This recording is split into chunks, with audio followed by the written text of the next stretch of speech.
Hello, I'm Michelle, one of the experiential learning specialists here at Skokie Public Library. Today we're not inside the library, but we're outside here at Oakton and Laurel Park to learn about all that nature has to teach us. So here at the library, we've set up a project to track all the plants and animals that can be found within the village of Skokie. And with this project, we can work together as a community to learn about the wildlife that surrounds us and share our collective knowledge and enthusiasm for all things nature. So today I'm going to show you how to contribute to the project by adding your own nature observation. I found this cool plant over here in the park and it looks a bit unassuming, but I'm sure it's actually quite interesting. I'm going to pull up my iNaturalist app and I'm going to use it to make an observation.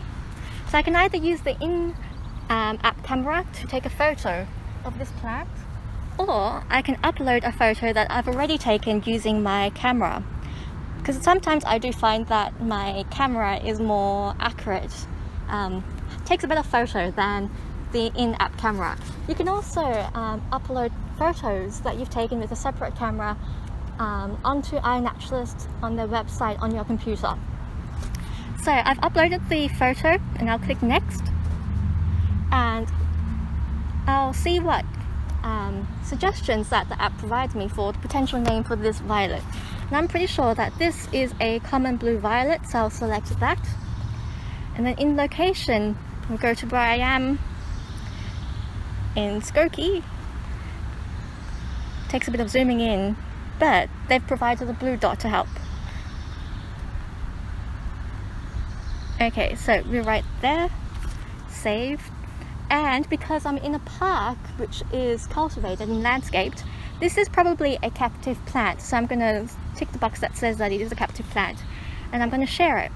Now because I shared the observation within the boundaries of Skokie, it's going to turn up automatically in the Skokie Nature with Neighbours project.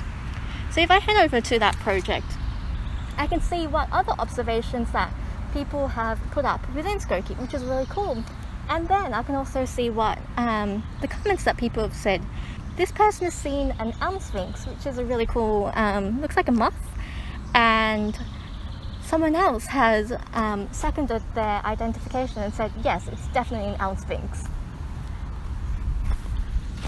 And no, you don't have to stop at plants. You can also put up observations of animals that you see, birds, insects, fungus, anything goes, so as long as it's wildlife and part of nature. I hope you have a lot of fun contributing to the Skokie Nature with Neighbours project. And as we say at the library, what did you learn today?